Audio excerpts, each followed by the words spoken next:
atração ou interação sexual, afetiva, emocional e sentimental. Olha aí, é atração, porque a gente vive dentro de um conceito que é somente uma atração sexual.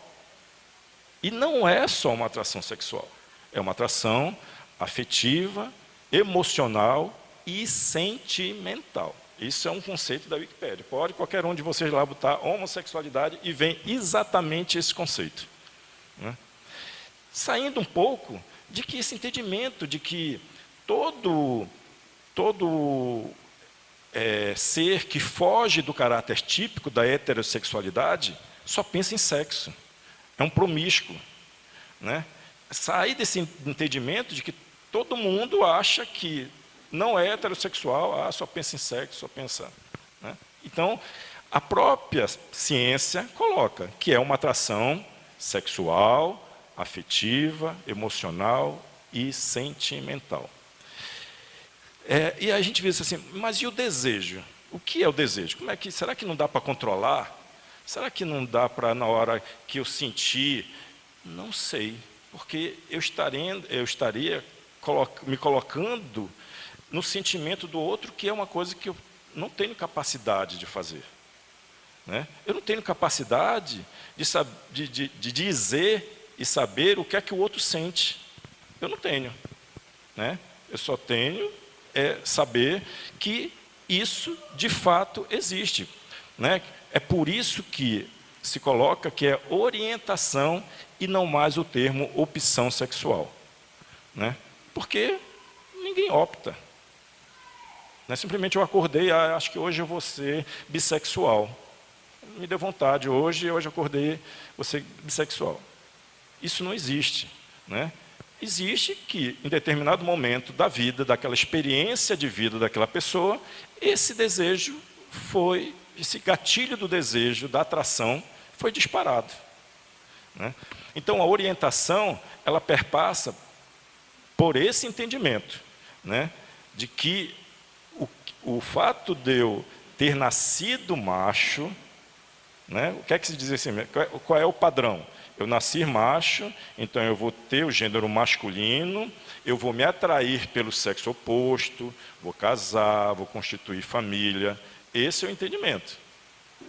Porém, a orientação sexual, ela não é determinada pelo sexo biológico.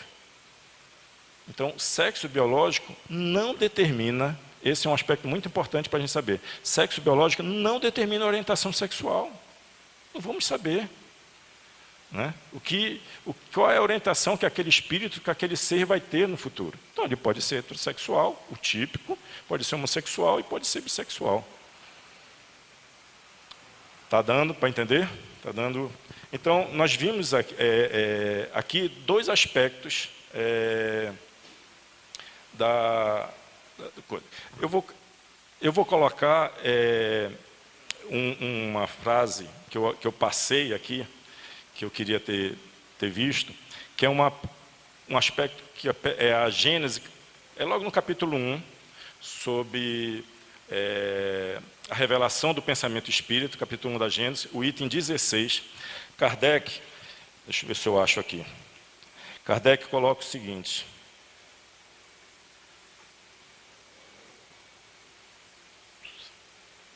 só para a gente entender, tá? A ciência, assim como a ciência propriamente dita, isso é Kardec, viu, gente? Para não achar que eu estou inventando coisa, peguei logo Kardec, Gênese 1868, né? Assim como a ciência propriamente dita tem por objeto os estudos das leis do princípio material, o objeto especial do espiritismo é o conhecimento das leis do princípio espiritual. Ora, como este último princípio é uma das forças da natureza a reagir incessantemente sobre o princípio material e reciprocamente, segue-se que o conhecimento de um não pode estar completo sem o conhecimento do outro, né? O espiritismo e a ciência se completam reciprocamente. A ciência, sem o espiritismo, se acha na impossibilidade de explicar certos fenômenos, só pelas leis da matéria. E ao espiritismo, sem a ciência, faltaria apoio e controle. O estudo das leis da matéria tinha, olha aqui, o estudo das leis da matéria tinha que preceder, né, vir antes o da lei da espiritualidade, porque a matéria é o que primeiro toca os sentidos. Se o espiritismo tivesse vindo antes das descobertas científicas, teria abortado como tudo que surge antes do tempo. Isso é Kardec, item 16 do primeiro capítulo, né? Isso é Kardec. Então, só para entender que essa abordagem que eu estou colocando aqui sobre o sexo biológico, sobre a orientação sexual, ela é de estudos acadêmicos, de pesquisa, e eu estou trazendo isso primeiro, né? Como ele diz, é importante que a gente tenha esse entendimento para explicar, né? Claro que a ciência não vai explicar tudo, e ela precisa ali pegar um apoio, né, do espiritismo, que traz um entendimento que transcende essa questão material, para nos trazer luz também, para nos trazer esclarecimento. Então, a gente parte, primeiramente, de Kardec dentro desse sentido. Mas aí nós já vimos sexo biológico, nós já vimos orientação sexual, e entenderemos agora, ou procuraremos entender, o que seria o sexo psíquico, ou o que efetivamente a gente chama de identidade de gênero. E aí é que a coisa começa a complicar, né? Que é, na verdade, a pauta do nosso assunto, e que é muito legal, gente, a gente está aqui nesse momento, trazendo, que Persevere traga assuntos como esse, para questões de debate, para questões, né, de análise, porque isso aqui está no mundo. Isso está no mundo. E nós estamos nesse mundo. E é muito importante a gente saber como convive com essas determinadas nomenclaturas, né? O que é, afinal, isso, o que é, afinal, aquilo, para que a gente possa entender o aspecto, voltando, como eu falei, o aspecto humano. Tá? Então, a gente vai ver o que é identidade sexual e o que é identidade de gênero e o que é sexo psíquico. Né?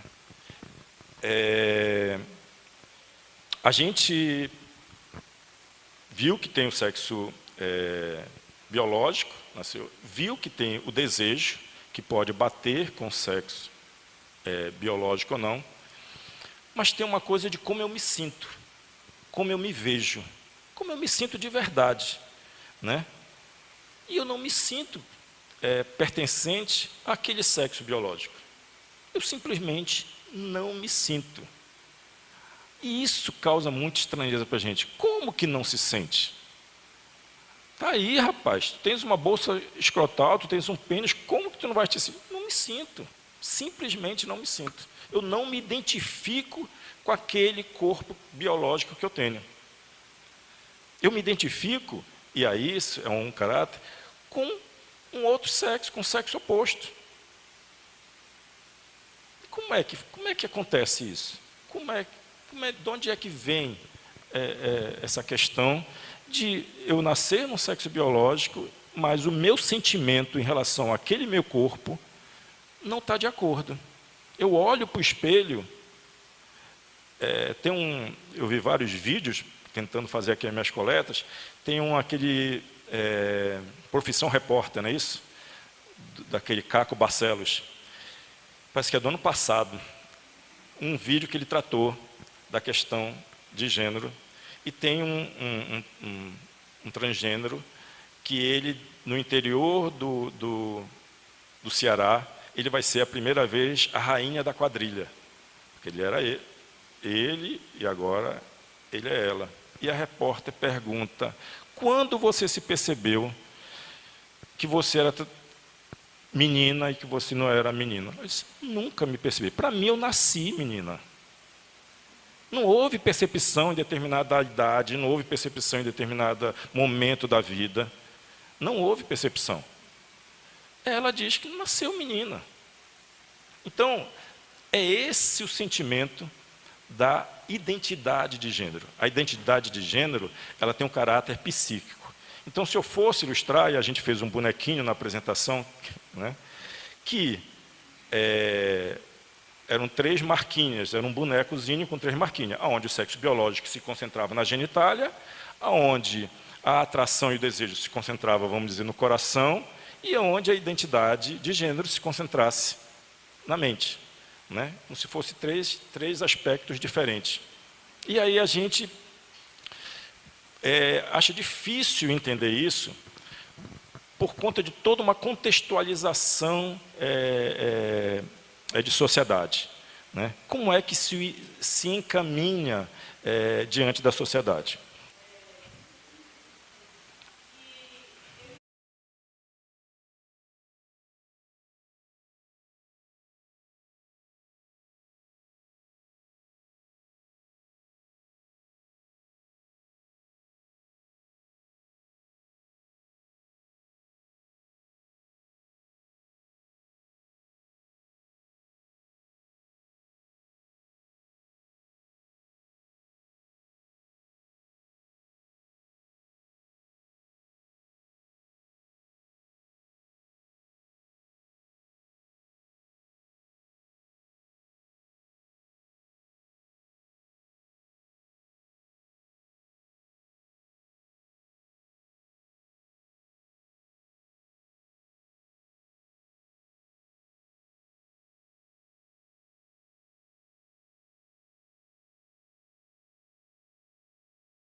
Eu trabalho com produção audiovisual.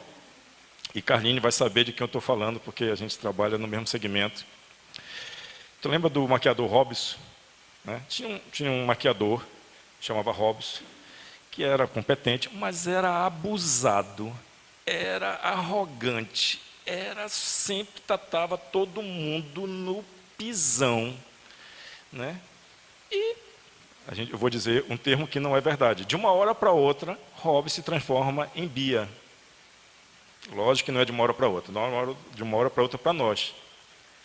Era um outro ser. Era um ser doce. A forma com quem, quando a gente convivia, era um outro ser, era um ser mais calmo, era um ser mais tranquilo. Eu digo, gente, não parece a mesma pessoa. E realmente não era. Porque talvez naquela condição ele estivesse feliz com ele mesmo. E a gente vai ver essa coisa da gente estar feliz com a gente mesmo. Né? Então, a gente sabe o quanto é difícil vivenciar esse caráter da identidade do gênero que não bate com a contextualização. Porque, fundamentalmente, e é isso que é uma coisa difícil de se entender, a identidade do gênero é uma construção social. A identidade de gênero, não estou falando de sexo biológico. A identidade de gênero é uma construção social com base no sexo biológico. Nós nunca vamos poder negar a questão do sexo biológico, isso é muito importante. Mas é uma construção social como o azul e o rosa. E a sociedade, ela permite concessões e proibições de acordo com as conveniências sociais, de acordo com a construção social. Né? Então, por exemplo, o homem, ele não pode manifestar toques e abraços em um outro homem, porque isso vai gerar uma especulação sobre a homossexualidade dele. Então, não dá para tu ficar abraçando e beijando outros homens, porque isso vai pegar mal, porque não sei o quê. Mas quando é no meio esportivo, numa competição, os homens se abraçam na hora da comemoração, se beijam, estão todos suados, pode estar com roupa ou sem roupa, que está tudo bem, ali pode. Muita gente critica, por exemplo, um caráter transgênero, que é o da drag queens, o drag king, mas mais tipicamente é o drag queen, que basicamente se travestem, se montam com a nomenclatura, que é o nome que eles colocam, para uma apresentação específica. E aí fazem dublagem de cantoras divas. E muita gente, isso é uma falta de vergonha, isso é uma coisa... Como é que esse cara se veste de mulher? Mas fica todo mundo na Virgem de Olinda no carnaval. Porque no carnaval pode. Então vocês percebem que a sociedade, ela mesmo negocia uma permissão e uma proibição de acordo com o contexto, de acordo com uma época. Totalmente, totalmente, Alexandre. E a gente vai ver isso daqui a pouquinho. Né? Então, a identidade de gênero, ela varia, porque vamos pensar, já dando iniciozinho na introdução das abordagens espíritas, vamos pensar que nós somos espíritos eternos. Nós já tivemos milhares e milhares de reencarnação. Né? Milhares de reencarnação. A gente imaginar que toda a minha reencarnação foi pautada em uma única experiência, não existe. E a gente vai ver dentro de 3 pequenas questões clássicas do Livro dos Espíritos. Né? Então, a identidade de gênero, ela varia de acordo, nessa reencarnação, ela varia de acordo com época, ela varia de acordo com localidade, porque, por exemplo, ser homem, típico no Brasil, é ser macho que não chora. No próprio Brasil tem a diferença. Aqui é o cabra macho do Nordeste, que tem que andar com a peixeira na cintura, que tem que falar grosso, é o cabra macho do Nordeste. Se não tomar determinadas atitudes dentro desse padrão, né, dessa construção social, né, essa pessoa sofre. Essa pessoa vai sofrer. dentro dessa construção social. Então, ser homem, hoje no Brasil, é diferente de ser homem no Japão, é diferente de ser homem no Sudão, no Congo, na África, são contextos diferentes. Então, percebem que a identidade de gênero ela varia. Ela varia. Então, quando se diz que o homem está em crise de identidade, a masculinidade está em crise de identidade, é um equívoco. O que, na verdade, o que surge hoje são novas configurações. São novas configurações de comportamento, simples assim. A gente ainda não entende como simples assim, mas é simples assim. São novas configurações de comportamento. Então, para o meu pai, para o meu avô, quando que o homem podia ter brinco na orelha? Né? Quando que o homem podia usar rabo de cavalo? Quando que o homem podia limpar a sobrancelha, se depilar? Isso era uma coisa absurda. Nem a mulher podia. E aqui eu quero tocar num aspecto que eu ia deixar para o final, mas eu acho que o momento talvez seja oportuno, que é a gente saber que o termo correto é identidade de gênero, e não ideologia de gênero.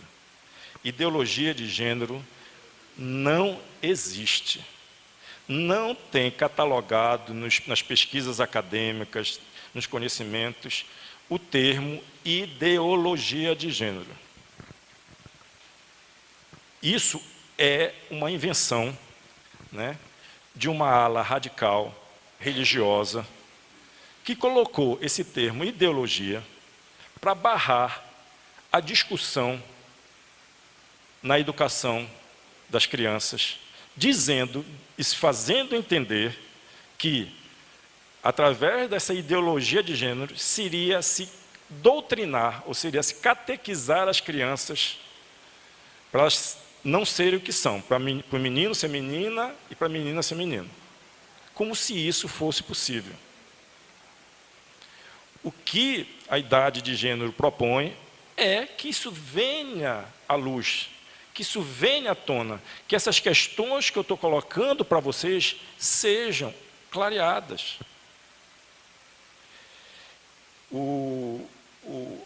Haroldo Dutra, ele coloca, dê tempo, é importante isso, mas não vamos criar problema onde não existe também. Não vamos achar que toda criança tem crise de identidade de gênero. Não existe. Onde não existe, não existe. Agora, onde existe e existem, vamos acolher. O que não pode é jogar para baixo do tapete. O que não pode é fazer de conta que não existe. Essas questões que a gente está colocando aqui de identidade de gênero. Existem, são reais e verdadeiras e precisam vir à tona. Quando eu coloquei a questão da orientação sexual, me veio agora aqui na cabeça, eu quero colocar que da mesma forma que não se obriga, né, a criança, menino, ser menina, só por conta de uma instrução ou de uma trazer à tona a questão de que essa questão de identidade existe, da mesma forma, o homossexual não se obriga a ser, ninguém é obrigado a ser, não existe isso.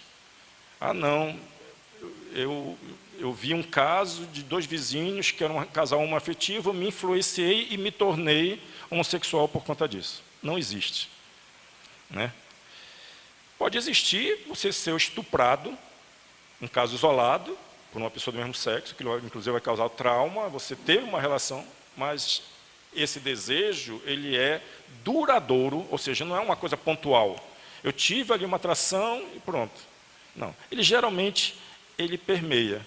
E a questão dessa identificação psíquica do sexo psíquico com o sexo biológico, quando não bate, ela é crescente. Dizem alguns, que os estudos espíritas colocam que a partir dos 7 anos começa a identificar. Alguns estudos dizem que a partir de 3 anos começa a se identificar. Eu tenho uma funcionária que Carlinhos também conhece, ela diz que ela tem um sobrinho dela, que ele só pega os sapatos das mães. 3 anos. Ele só vive pegando a roupa feminina. Naturalmente, ninguém ensinou isso para esse menino. Esse menino ele não está aparecendo nem ainda na escola. E isso precisa orientar, não no sentido de, não vai assumir, não. Mas perceber, acolher, porque isso é sofrido viver no mundo de hoje, dessa maneira. É muito sofrido, né? Então, essa questão da identidade de gênero é que traz essa complicação de todas essas coisas. E aí tem esse alinhamento desses três: sexo biológico, orientação sexual e identidade de gênero, porque eu posso nascer no sexo biológico masculino, posso ter uma orientação homossexual, né? E se eu nasci no masculino, eu posso inclusive ter uma identidade diferente. Tem pessoas, gente, que nasceram no feminino, né? Tem casos assim, nasceram no feminino, viram que a sua identidade de gênero não era feminino, e fez a transmutação, né, para o masculino, e aí tomou hormônio, tirou seio, mas não tirou ovário e não tirou útero. Essa menina que se tornou menino, a orientação sexual dela é do sexo oposto lá no sexo biológico, mas ela vai ter uma relação homossexual. Não sei se estão fazendo entender.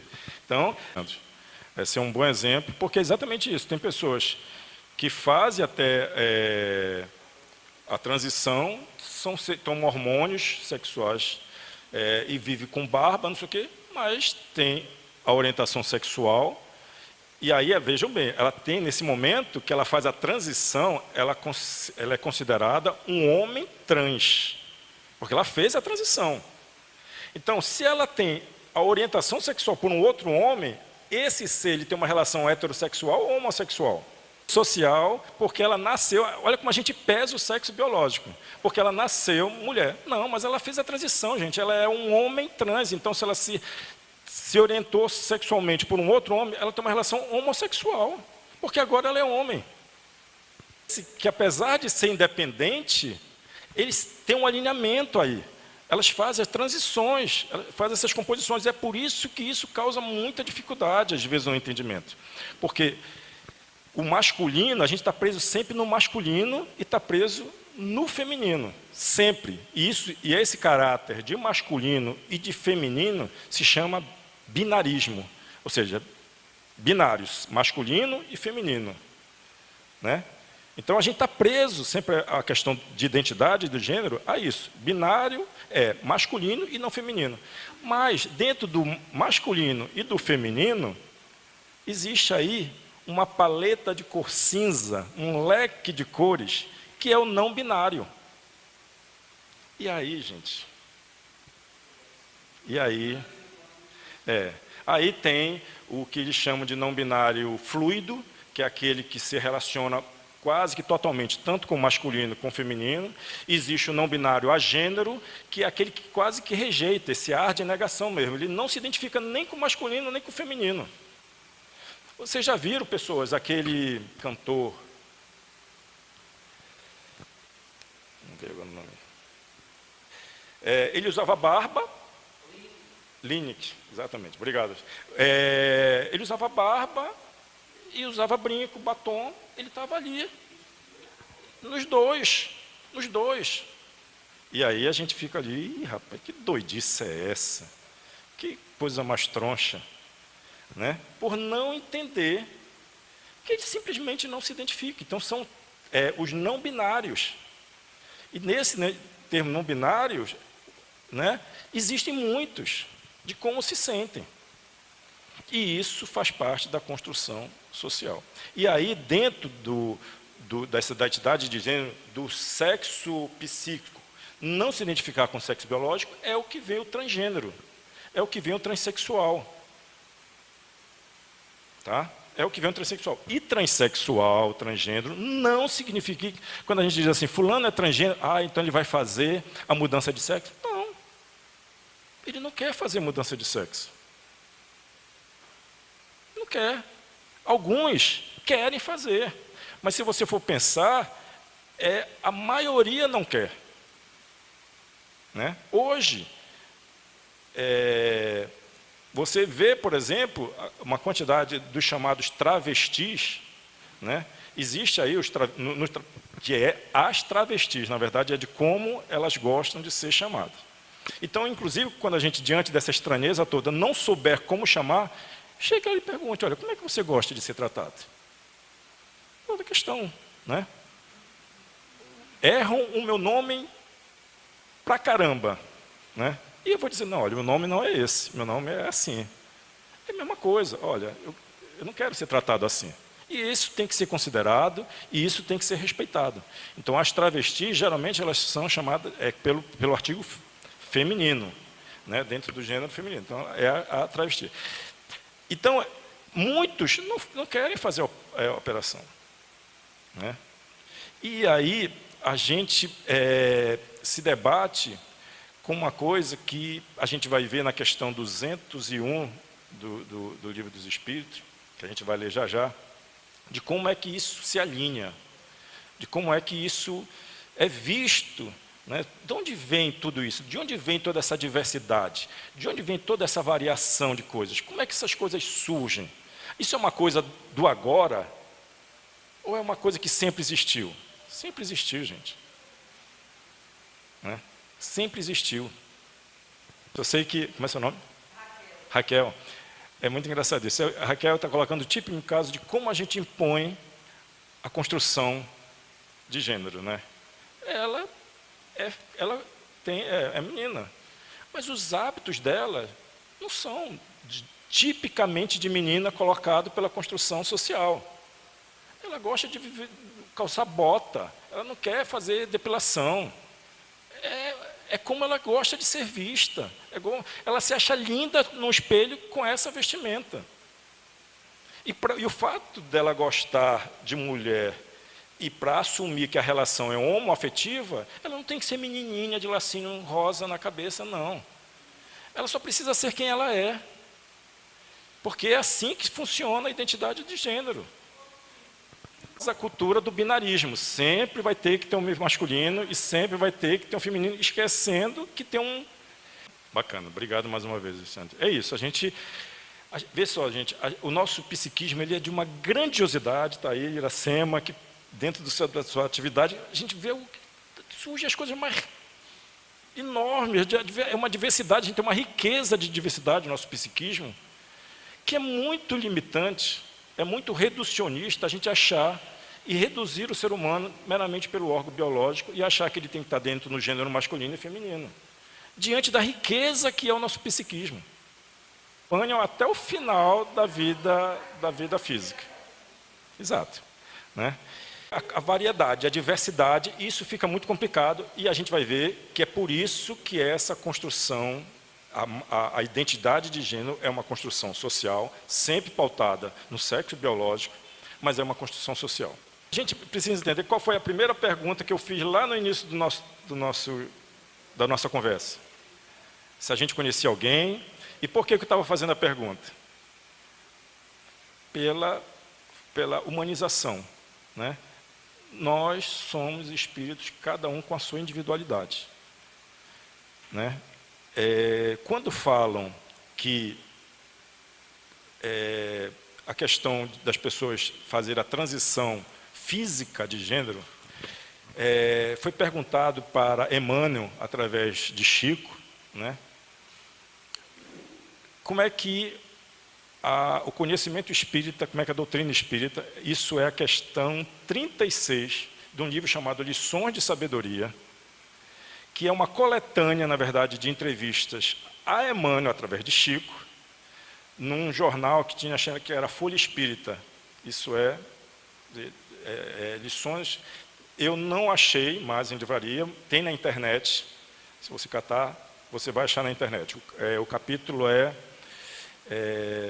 homossexualidade e conduta.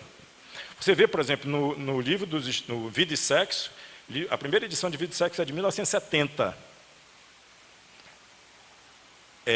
Emmanuel coloca assim, num capítulo sobre a homossexualidade, homossexualidade, também chamada de transexualidade, olha lá, isso é de 1970. Era um equívoco, hoje a gente sabe que não é, que homossexualidade é uma coisa, transexualidade é outra. Mas lá em 70, né? Alguns espíritos, eles colocam o que estava de acordo com a ciência. Lembre que a ciência está ali. E a ciência, até 1970, a homossexualidade deixou de ser doença através da Organização Mundial de Saúde em 1990, gente. Em 1990 foi quando a homossexualidade saiu do CID, do Código Internacional de Doença. E agora, este ano, se eu não me engano, em junho deste ano, a transexualidade já saiu. Saiu do CID, não saiu? Foi em agosto? Ah, obrigado. Já saiu do CID, ou seja, deixou tanto a homossexualidade em 1990, quanto deixou de ser tormento mental, porque se considerava que era transtorno mental. Gente, hoje, 75 países ainda consideram, mais de 75 países, não, mais de 70, mais de 70 países ainda consideram a homossexualidade como crime. Imaginem isso, né? E aí, para a gente entender que a gente está preso a padrões, a gente está preso à construção social, a gente tem que relembrar que nós somos espíritas, nós temos que relembrar que nós somos individualidades, cada um com a sua trajetória de vida, cada um com a sua trajetória de vida. Não tem trajetória de vida igual, é que nem as nossas digitais, não tem. E aí a gente fica preso, né? Fica estranhando Raquel ali, caramba, mas se ela namora menina, por que você tem que ficar desse jeito com o menino? Não sei o quê. Caramba, a gente está preso a isso. E aí a gente traz essa questão deixa eu ver se eu copiei aqui. Essa questão da questão 36, são 3 questões clássicas do Livro dos Espíritos. A questão 200, 201 e 202. Eu vou ler rapidamente e a gente vai dar para chegar até as 10h30. A questão 200, Kardec pergunta aos espíritos: os espíritos têm sexo? E a pergunta ele não pergunta, o espírito tem sexo. Se vocês verem no Livro do Espírito, ele pergunta, os espíritos têm sexos?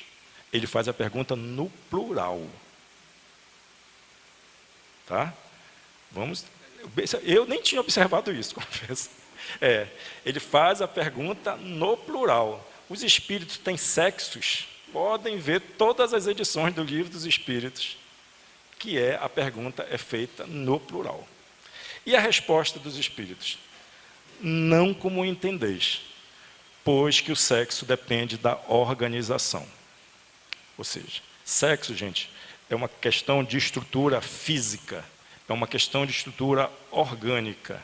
Espírito não tem sexo. Espírito, quando a gente geralmente está dando aula sobre a trilogia, né? Espírito, perispírito e corpo, a gente não sabe como desenhar o espírito. A gente coloca uma centelha, a gente coloca um risco, a gente coloca uma chamazinha, simbolismo que a gente tem para catalogar mas sexo é uma questão corporal e unicamente corporal. Não existe sexo em espírito. E isso, muitas vezes, pode confundir. Espera aí. Só um instante. Espera aí. E Joana de Ângeles? Como é que é isso? Né? E Bezerra de Menezes?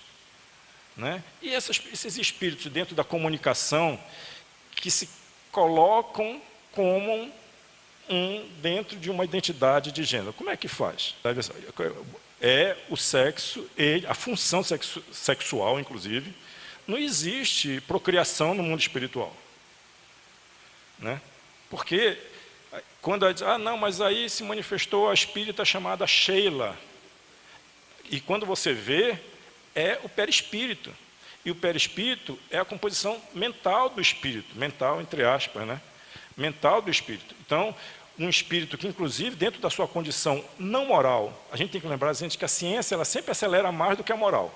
Né? Um espírito que, inclusive, não tem uma moral elevada, mas tem uma inteligência elevada, ele pode fazer uma manipulação fluídica e colocar o corpo que ele quiser para se manifestar numa comunicação mediúnica. Mas isso não significa que ele tenha sexo. Ele faz uma composição fluídica e, geralmente, existe um automatismo dessa mente.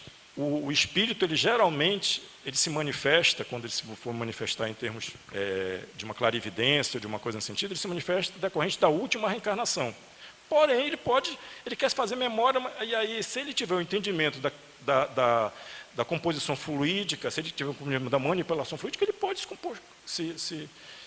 se desenhar num outro corpo. Mas que o espírito, aquele ser eterno, que coloca que está vivendo, esse não tem sexo. O perispírito não deixa de ser um corpo semimaterial, né, de energia quintessenciada, e que há simplesmente uma moldagem, né, para a comunicação. E aí a gente parte para a questão 201 do Livro dos Espíritos. Novamente, Kardec pergunta. É interessante a gente ver, sabe? Porque Kardec, quando ele começou a fazer o estudo, ele não estava preocupado se existia reencarnação. Ele não queria saber se existia reencarnação. Ele estava preocupado em saber da comunicação entre os dois mundos, só. Bacana, existe essa comunicação entre os dois mundos. Eu vou estudar isso. E nesse estudo, pelos próprios espíritos que estabeleceram a comunicação, foram dizendo, olha, tem uma outra coisa aí, que além da comunicação, existe a pluralidade das existências. E aí Kardec, né, começa a despertar o interesse e a entender por que determinadas situações ocorrem, que não é simplesmente saber que tem um mundo material e um mundo espiritual. É saber que existe esse intercâmbio, mas que nesse mundo espiritual existe uma pluralidade de existências. Né? E aí a questão 201. Em nova existência, é a pergunta, pode o espírito que ocupou o corpo de um homem animar o corpo de uma mulher e vice-versa? Olha só, Kardec nem tinha ideia do que era transexualidade. Isso aqui é Livro dos Espíritos, 1857. Resposta. Vou repetir a pergunta. Em nova existência, pode o espírito que ocupou o corpo de um homem animar o de uma mulher e vice-versa? Resposta. Com certeza, são os mesmos os espíritos que animam homens e mulheres. Vemos aí, gente, que essa é uma decorrência da questão anterior, né? Seria muito limitante a gente achar que nós íamos crescer como espíritos. A gente falou ainda agora de ideologia do gênero, dizendo que não existe como catequização, mas todos nós temos ideologia. Ideologia, por exemplo, a ideologia do espiritismo pode-se dizer que é evolução. Todos nós estamos para evoluir. Isso é uma ideologia. Paulo Freire, ele coloca, todos nós vivemos como temos como base uma ideologia. Resta saber se ela é includente ou excludente. Paulo Freire coloca. E é isso. Então, dentro desse sentido de evolução, seria muito limitante a gente achar que só iria evoluir vivendo a identidade de um binarismo. A gente precisa de muito mais para evoluir. A gente precisa entender coisas amplas, né? Então, dentro da grandeza que é a riqueza da providência divina, da justiça divina, a gente entender que eu vou evoluir somente numa questão vivendo um gênero masculino, é falso isso. Seria muito limitante, muito restritivo. Então, quando as pessoas que querem dizer que a ideologia de gênero coloca, porque vivem dentro de umas interpretações, por exemplo, em que o homem sobrepuja a mulher, desde lá com análises bíblicas, que o homem sobrepõe a mulher, que é natural essa superioridade do homem sobre a mulher. Para muita gente isso é divino, e isso é falso. Para muita gente a submissão feminina é natural, não é.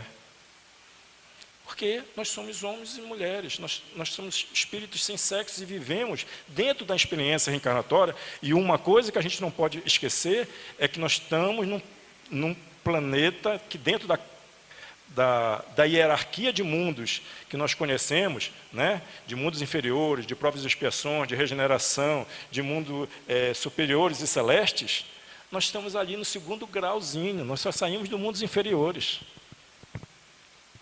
E a gente já quer entender tudo.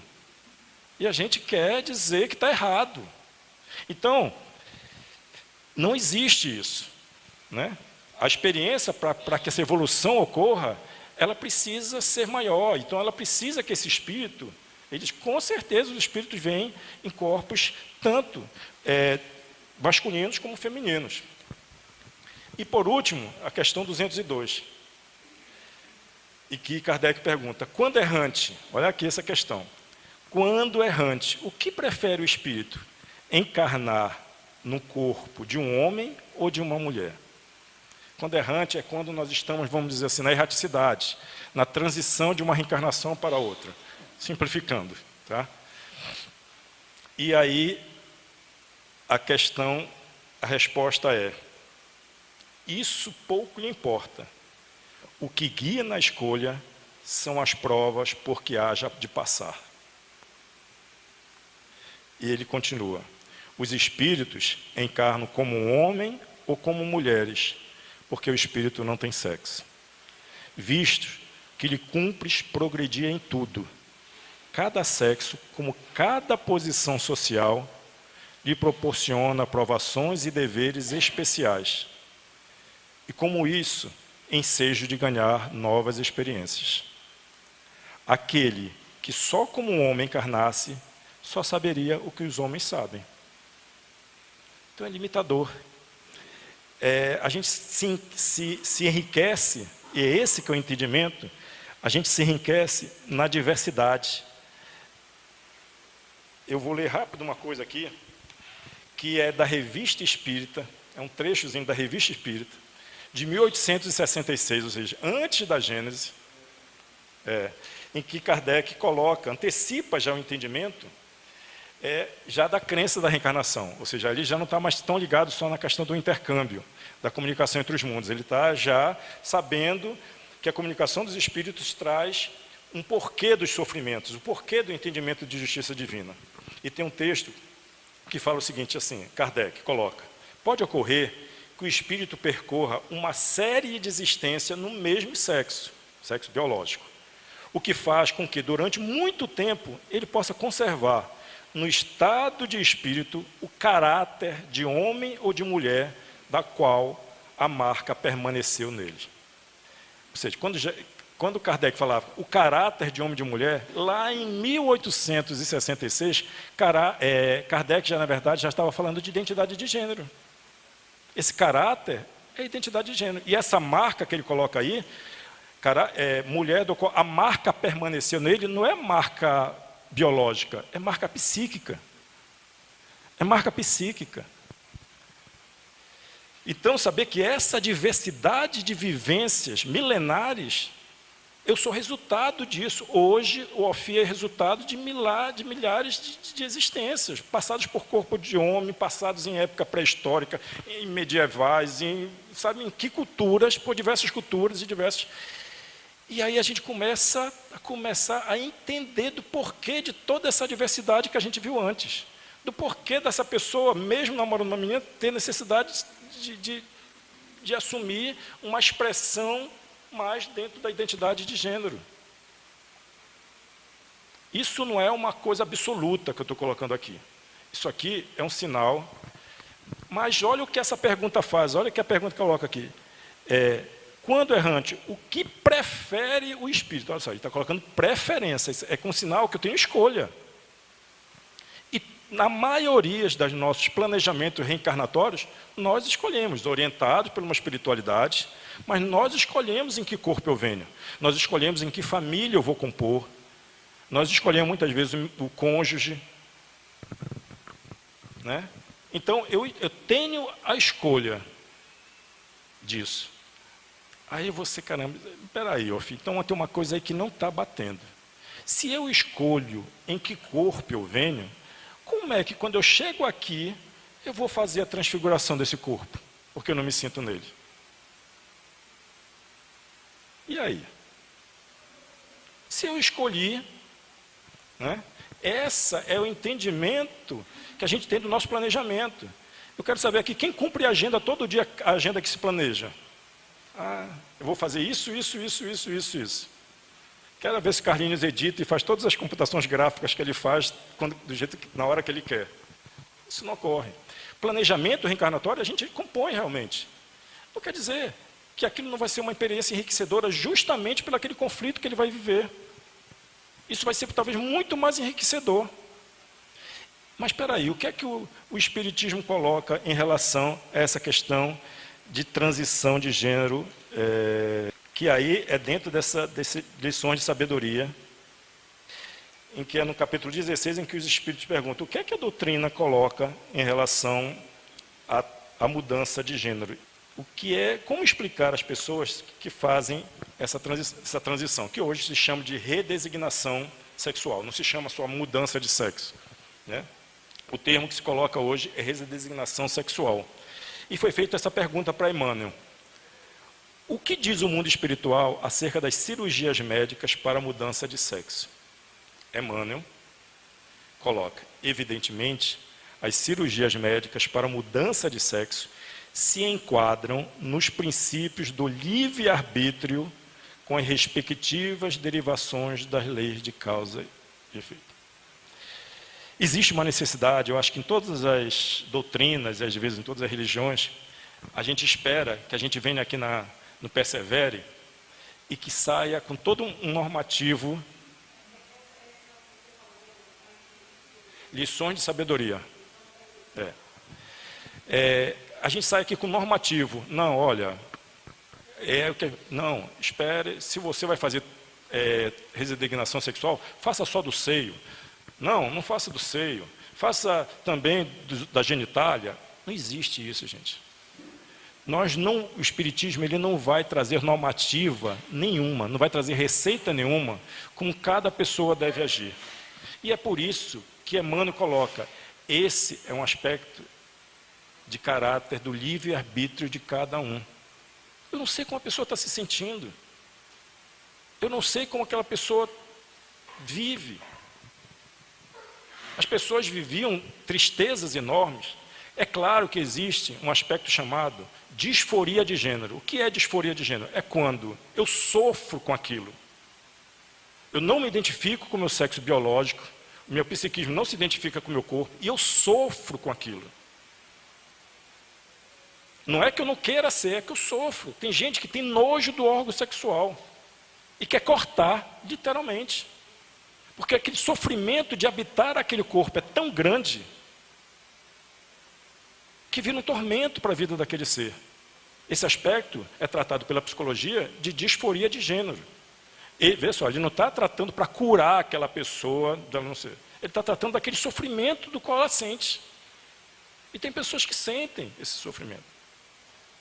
Quando, lá em 1990, a Organização Mundial de Saúde deixou de considerar a homossexualidade como doença, os conselhos foram dizendo, olha, não tem essa coisa de cura gay.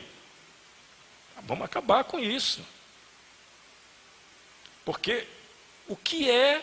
Aí as pessoas, não, mas não é normal. Como é que é normal? O que é normal? O que não é normal, gente, é a vida média de um travesti, de um transexual, durar 36 anos, enquanto de um ser, do brasileiro hoje, dura 76. O que não é normal é 75 países ainda considerarem a homossexualidade como crime. O que não é normal é jogar a quantidade de travestis para o mundo da prostituição, do crime, porque não resta outra saída. Isto não é normal. Isso não é dentro do processo de evolução. LGBTs, negros, e aí você vê, é por isso que tem a contextualização, como é nascer mulher, negra, homossexual, numa estratificação social. Nesse país, é uma experiência de vida. É uma experiência de vida dolorida. E o que o Espiritismo nos traz, o que a doutrina nos traz, não é para condenar ninguém. Não é para estabelecer normas de conduta para ser ninguém. É para acolher, gente. Acolher todos os seres em qualquer situação, seja qual ela for. Quando pergunta assim, sim, e essa pessoa que se arrependeu de veio no corpo feminino e se arrependeu, o que é que acontece com ela? As pessoas dizem, não sei o que acontece com ela. ela vai viver uma experiência, sabendo que, como a resposta de Emmanuel, ela vai viver o livre-arbítrio dentro da lei de causa e efeito. Para cada escolha nossa, nós temos um efeito, né? Exato. Agora, é fundamental, e aí, eu não sei se a gente continua, a gente vai entrar finalmente dentro dessa segunda parte, só que trazendo, assim, eu trouxe alguns fragmentos, ainda da Gênesis, ainda de alguns textos do livro de Joana, só para a gente fechar um pouco essa nossa condição que a gente está discutindo aqui. Conheço um caso de uma pessoa que me falou, ela, no momento da relação sexual com o marido, ela ficava olhando para cima, porque ela achava que tinha os espíritos obsessores que jogaram tanto uma carga sobre uma vigilância de espíritos obsessores dentro da questão sexual, que ela ficou dentro desse processo de neurose. Então, não cabe a nenhuma casa espírita essa normativa de procedimentos, principalmente na área afetivo-sexual.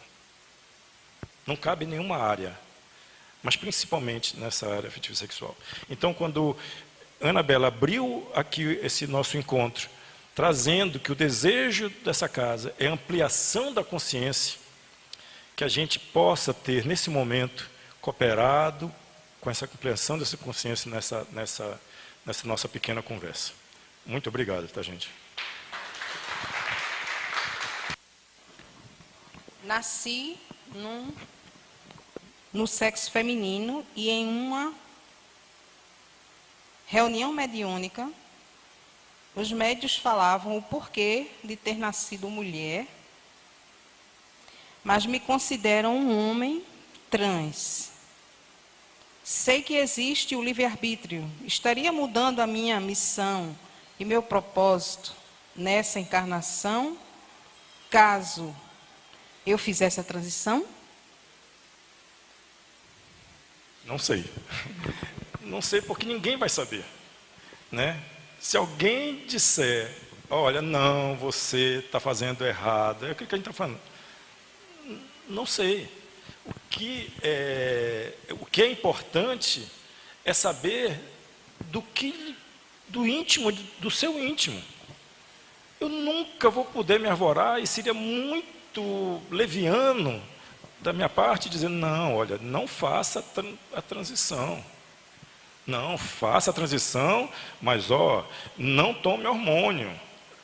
Fazer uma catalogação de procedimentos que viva o que vai lhe fazer bem. Viva o que vai lhe fazer feliz. Ninguém infeliz, ninguém em conflito interno, em transtorno interno, vive bem com outros. E nós somos seres sociais, nós precisamos viver dentro desse compartilhamento, do compartilhamento do amor, do afeto, do respeito, da consideração, sabe? É esse o sentido. Se eu estou inteira, aquilo que um falou, seja pleno, vai buscar ser pleno do seu jeito. Não cabe, eu não vou dizer, porque assim, não cabe a mim. Veja o que faz ser melhor como pessoa, como espírito, né? O que faz você vivenciar melhor as suas relações de afeto, de companheirismo, de fraternidade, se isso vai lhe trazer bem. É isso, eu não posso dizer realmente essa... Obrigada. Vamos à segunda pergunta.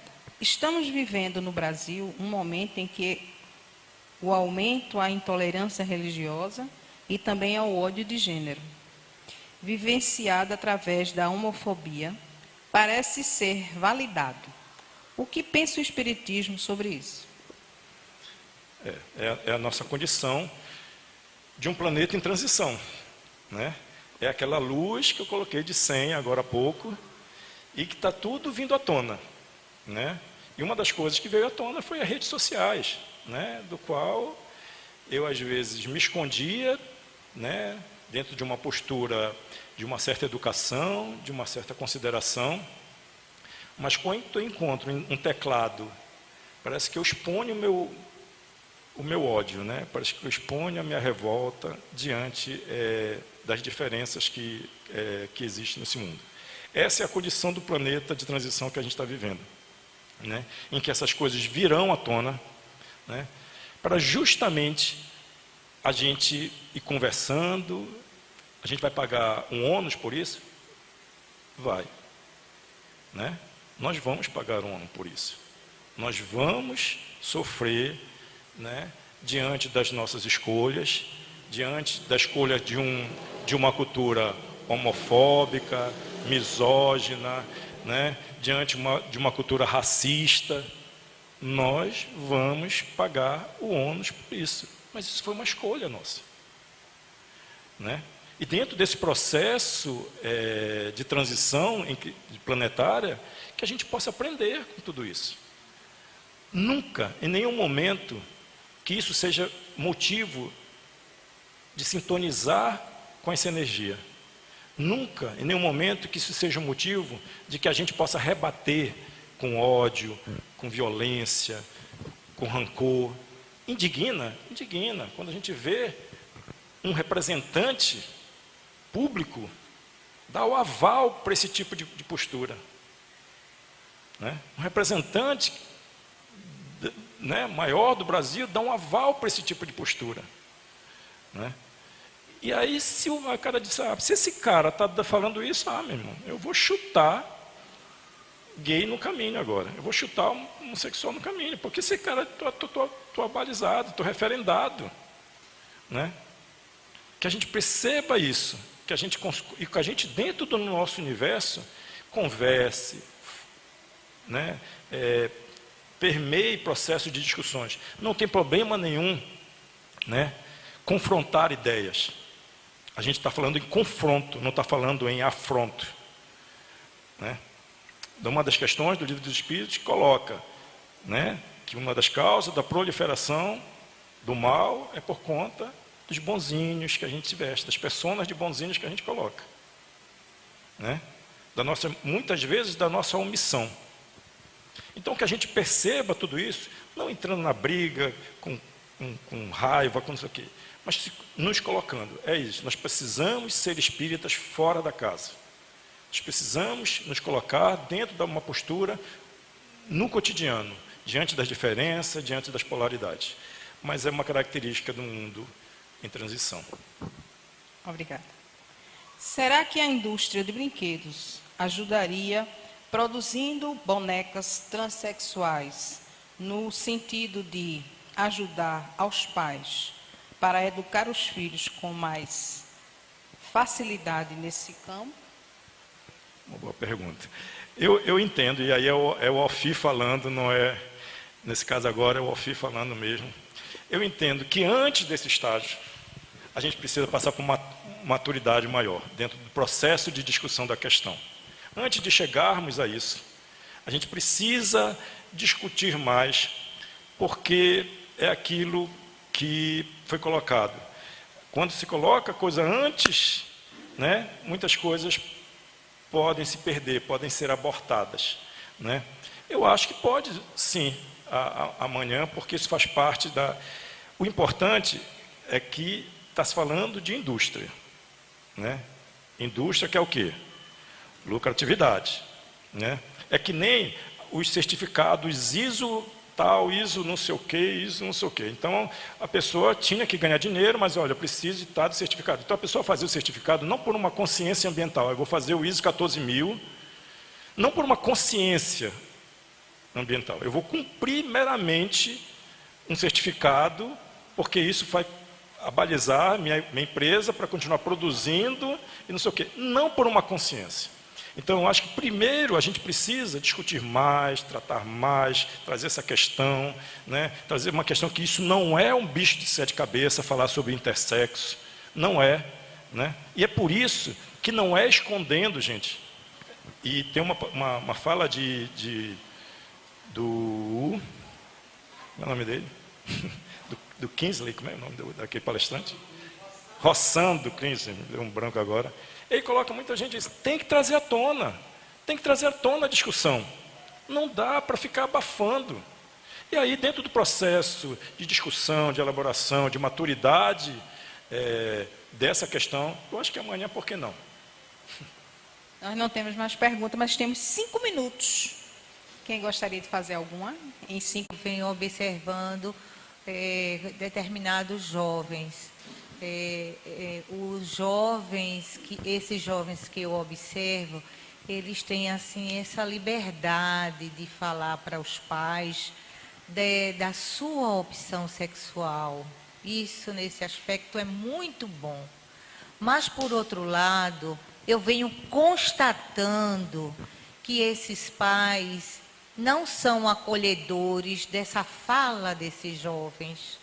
E isso é onde eu vejo que determinados jovens estão tendo uma gama muito grande de sofrimento, não é? Porque, graças a Deus, eles tiveram, assim, a possibilidade de se abrir dentro do contexto familiar e de se colocar, papai ou mamãe, a minha opção é essa, eis aqui o meu namorado, eis aqui minha namorada. Eu achei isso maravilhoso. Agora, por outro lado, eu recebi com bastante tristeza essa negativa dos pais em aceitar esse novo modelo, essa opção de seus filhos, né? Sem que eles reflitam quanta dor eles trarão fazendo essa, como pode-se dizer, essa não aceitação, né, desse novo momento dessa juventude. Assim, você tem assim uma palavrinha de... Obrigada. Tome, querida. Boa tarde. Assim, na questão do olhar agora de um homossexual, os pais têm o primeiro choque. Ai, meu Deus, onde que eu errei? O segundo tá, você é meu filho, eu te amo do jeito que é. Aí vem a sociedade e diz, não, seu filho está errado, leve para a igreja, que é o capeta, que é não sei o que, não sei o que lá. Mas eu te digo uma coisa, com conversa e com entendimento e palestras, vai se entrar em um determinado acordo, porque é um choque de pessoas, de realidades. Pais vêm da década de 60, 50, que é uma coisa mais fechada. E nossos jovens, que agora é a geração Z, é uma mente mais aberta, mais informada daquilo que é o seu realmente ser. Então, cabe aos pais sentar, conversar, não julgar, mas sim conversar. Acolher, como ele falou. Rapidinho. Primeiro eu quero parabenizar a casa. Eu vim porque, assim, eu abordo a temática gênero, faço parte de um grupo de pesquisa lá na Rural, faço parte de um grupo que é o Grupo Ágora Espírita, Aldo faz parte, Marco Polo, que um dos nossos eixos de pesquisa é família, gênero e sexualidades. Então é um tema que, para mim, é bem interessante. E eu vim atrás de uma outra abordagem, né? Porque assim, a gente às vezes está viciado na forma de abordar e quando a gente vê outras perspectivas, a gente amplia o nosso horizonte. Por entender que a gente só vai construir desconstruindo. Então assim, a gente quer construir em cima de uma base que não é sólida. Então a gente não vai construir afeto em cima de preconceito. Então a gente precisa primeiro desconstruir o preconceito para poder construir esse afeto, esse respeito. E a casa espírita, me perdoe a franqueza, o movimento espírita, de certa forma, ele é omisso para a discussão de muitos temas sociais. E quando abordam, não abordam nessa perspectiva psicossocial que foi o que me fez vir aqui. Ou abordam em cima de um conceito de religião muito mais como sendo algo que castra, algo que pune. É como se aborda aborto, se tiver às vezes uma mulher que abortou, ela é capaz de sair dali e dar um tiro na cabeça, porque ela sai dali marginalizada pelo ato, né, e não acolhida pelo ato. Não é que a gente vai defender o aborto, mas a gente precisa acolher quem fez, sem essa perspectiva de julgamento que você colocou. E aí, assim, eu achei bacana porque eu me guio muito na questão antropológica, sociológica, para poder discutir, e tu buscou assim, um viés um pouco mais psíquico do que social. Então, para mim foi bom nesse sentido, porque não é um campo que eu tenha intimidade, ou que eu busco intimidade. A minha intimidade maior realmente é com o lado sociológico, antropológico, pedagógico. Então eu me senti extremamente contemplado dessa forma e sempre que posso me fazer presente para que a gente motive a discussão dentro das casas espíritas. A gente precisa aprender a acolher as pessoas quando chegam. Independente de orientação sexual, independente de cor, a gente vai fazer parte, faz parte de uma sociedade, por exemplo, a gente precisa discutir por que cerca de 94% dos encarcerados são negros. Por que isso? Não, e a gente diz que no Brasil não há preconceito se 94% dos encarcerados são negros. A gente diz que não há preconceito. Hoje aumentou muito depois da fala do nosso presidente eleito, quando ele se disse homofóbico, a violência homofóbica. A gente está aguardando dados do Grupo Gay da Bahia para 2018, que são bem maiores do que 447 pessoas. E sem falar que de 2011, essa última pesquisa que você fez, houve um aumento de 543% até o dia de hoje nessa violência. Então, o que valida? A gente precisa discutir aqui comportamento, então discutir o que valida essa violência, não é? Então, eu queria parabenizar você e a casa pela iniciativa. Como é o seu nome?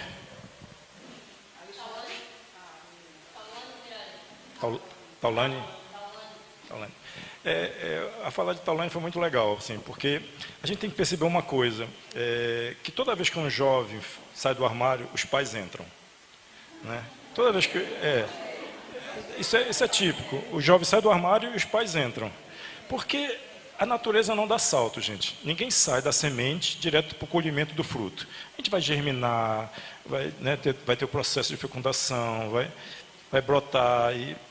E a gente não pode, muitas vezes, exigir que os nossos pais já tenham a postura, isso mesmo, vai brincar com a discussão. Vai ter o momento dele também. A gente tem que entender esse momento ali daquele pai que já deu aquele acolhimento, mas tem gente que tem que dar um olhar de reconhecer as dificuldades daqueles pais. Né? De calma, agora eu vou entrar para o armário e vou começando a sair aos poucos também. Né? Porque é difícil bancar toda essa construção social do preconceito, da discriminação, da segregação, da crítica, quando ela diz, aí vem a sociedade, diz, seu filho está errado, e não sei o quê, e aquilo caiu ali meio de paraquedas, não estava. A gente tem que perceber que esses pais tinham um ideal, né, construído naquele binário, naquela figura do masculino e do feminino, ali dentro para aquele filho. Poxa, eu queria que meu filho tivesse a nora, que viesse construir um lar, que tivesse o filhinho, viesse em casa almoçar aos domingos, não sei o quê. Aquele modelo. Né? Exato. Mas aí é isso, a gente tem que entender que nesse momento os pais eles estão dentro desse processo de crescimento também. Né? Eu vou contar um caso familiar próprio, né? Eu tenho um sobrinho, nascemos num lar espírita, foi evangelizado desde criança, não sei o quê, e a minha irmã tem dois sobrinhos, ela ficou viúva quando estava grávida desse, que hoje tem 24 anos, e aos 19 ele contou para ela, né? Ele tinha uma namorada. Depois da namorada, ele começou a ser substituído por um rapaz. A minha irmã perguntou, ele disse, estamos ficando. Foi o que eu disse para ela. Né? Estamos ficando. Ok. Né? Quando ele arranjou o primeiro namorado fixo, lógico, como disse, fez aquela bagunça nela, porque tinha um ideal. Né? Ele cursando direito, começando a cursar direito, e não sei o que, tinha aquele ideal, queria que fizesse o concurso público, né? Que típico padrão, assim. E aí, ela, como é viúva, né, sobra para o tio aqui ficar dando, né, o que é que tu achas, o que é que não sei o quê. E aí, quando ele falou sobre a homossexualidade dele, depois ele queria dormir já com o namorado dentro de casa. Né? E a minha irmã disse, não é assim que a banda toca. Né? Mas o outro irmão mais velho dele, que é 9 anos mais velho, já dormia com a namorada dentro de casa. E aí, como é que... E aí, minha irmã disse, não, estabeleça-se como relação, você conheceu um dia desse, estabeleça como uma relação fixa, duradoura, e aí a gente vai conversar sobre essa questão. Pronto, caiu um genro lá na minha irmã, que ela adorava, dentro dos padrões médicos e não sei o quê, e que tudo ok. Esse mesma pessoa, esse meu sobrinho, ele faz DJ, toca. Começou a fazer DJ travestido, começou a se montar. E aí minha irmã, eu filho, tudo bem, sobre essa homossexualidade, agora se montar, para mim já é demais, né? Tá puxado o negócio assim, porque... E agora eu confesso que ainda não digiro muito bem essa questão, e não sei o quê. Hoje está a minha irmã mandando foto. Olha, como ele está lindo, não sei o quê, foi ele que fez, e não sei o quê. É isso. Ela teve um momento dela. E eu conversei com eles, respeite. Respeite, né? O irmão mais velho, dentro dos padrões da heterossexualidade, abraçou ele com total afeto, com total carinho, mas com as suas limitações, sem perceber. Então, é o que acontece com os pais. Hoje, e é muito engraçado, como eu falei daquele maquiador, que eu dei o exemplo, a relação desse meu sobrinho com a minha irmã era de conflito permanente. Quando ela se aproximou dele, porque ela deixou de ser aquela coisa de estabelecer o padrão dos ideais dela, quando ela se aproximou dele, prevalecendo o afeto, prevalecendo o carinho, estão numa relação amorosa. Então, gente, é o amor, é o afeto, é o acolhimento, sempre, em qualquer situação. Tem um caso semelhante também na minha família, que meu irmão, assim, ele não foi igual à sua, mas ele é militar. Tá bom, eu aceito, mas ninguém fala sobre isso aqui dentro de casa. Então, como é que vai ser, né? Os irmãos, e aí, pai, a gente vai falar, ninguém fala. Então, hoje em dia é um assunto que não se fala dentro da casa dele, né? E o meu sobrinho existe, mas ninguém fala sobre esse assunto. Então, Mas é o tempo de transição, é o tempo do processo, das coisas. É verdade. Graças a Deus, né? Vamos encerrar.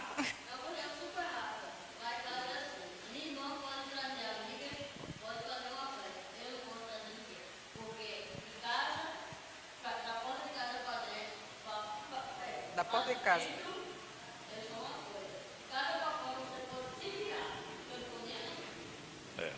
Complicado. Entendo. A gente passava o dia aqui, né? Ainda na próxima vez a gente já faz o almoço. Viu, Zéza? A gente já organiza o almoço para ficar à tarde também. Esse tema a gente passa o dia.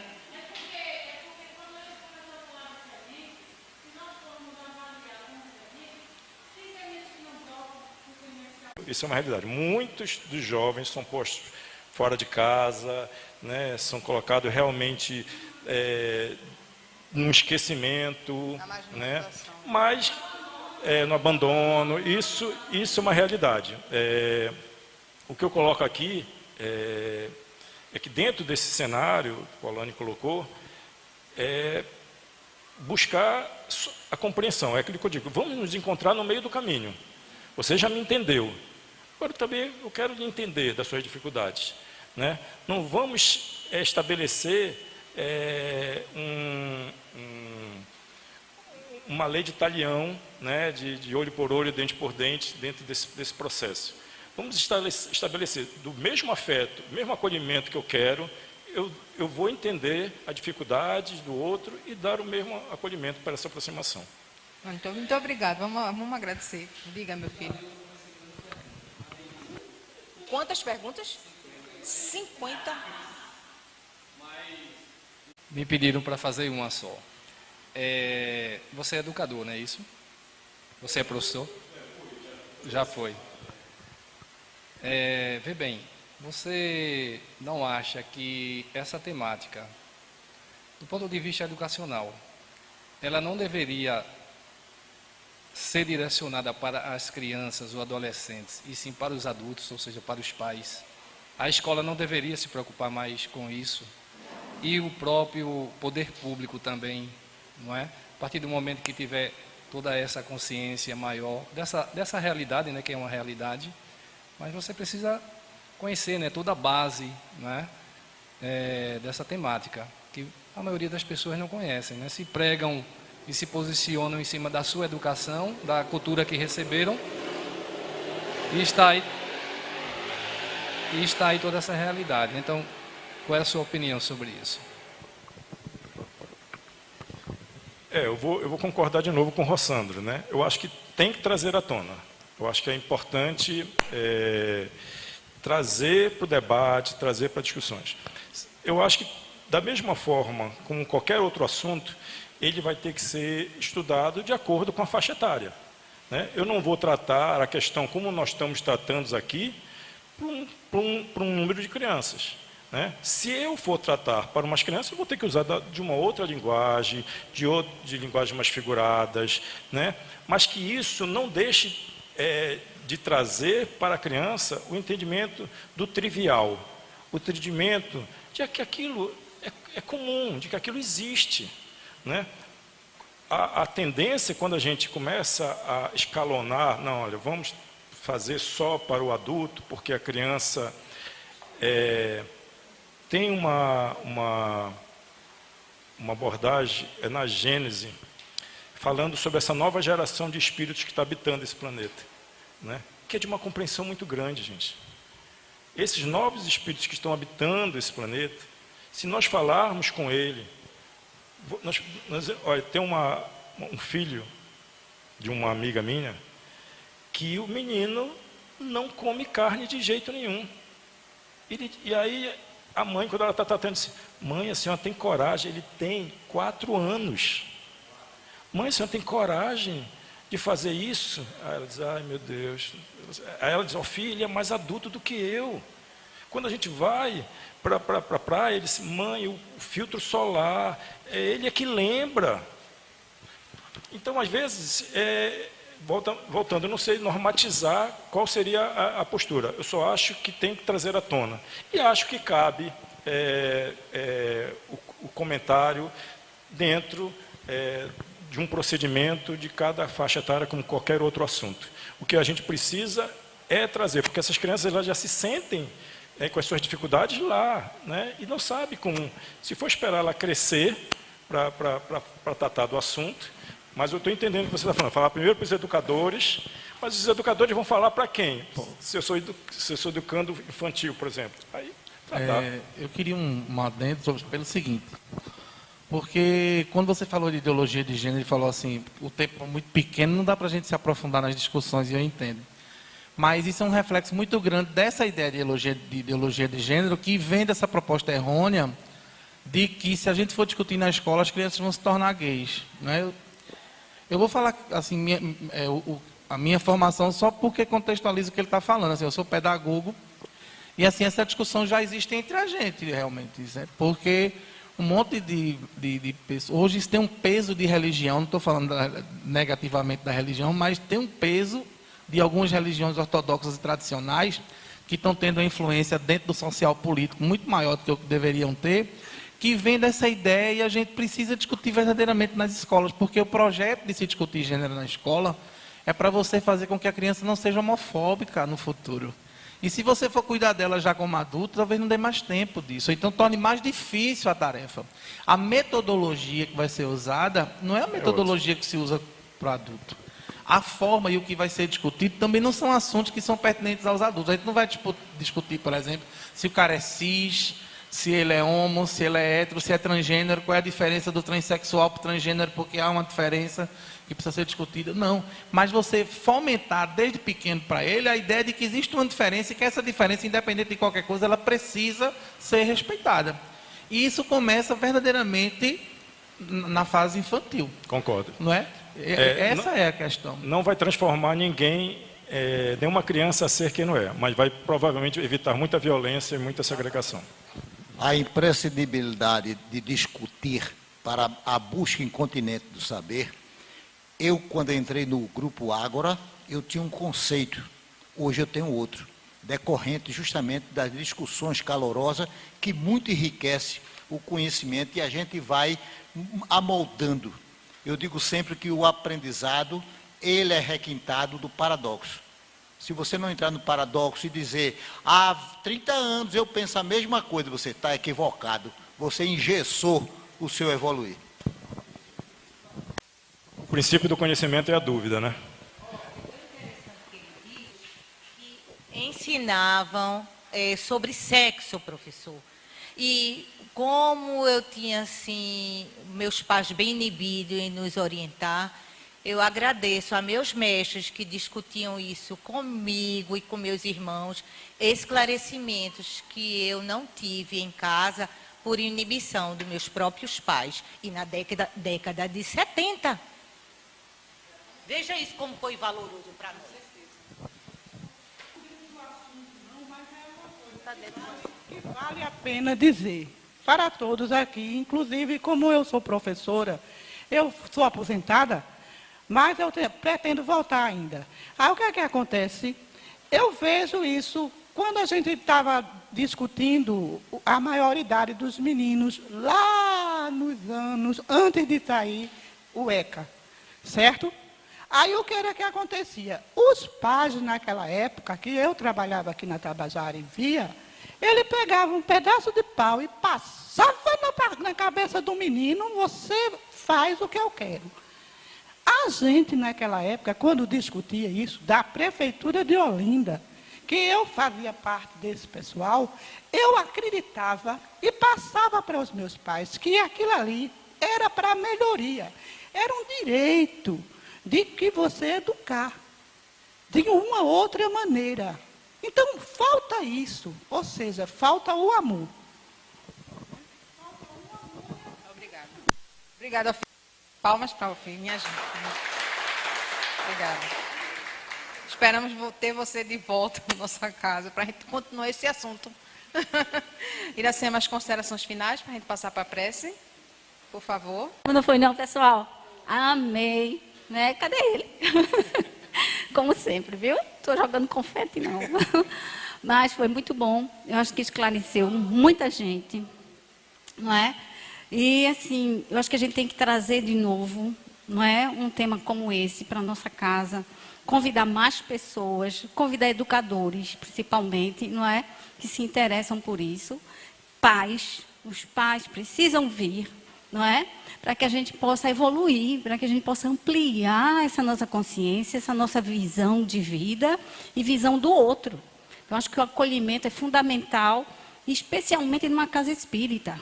Nós somos uma casa espírita e aqui nós acolhemos diversos tipos de pessoas, várias personalidades, não é? Cada um com o seu jeito de ser. E a gente, na casa espírita, quem faz atendimento, quem ajuda na casa espírita, precisa estar preparado para isso, tá certo?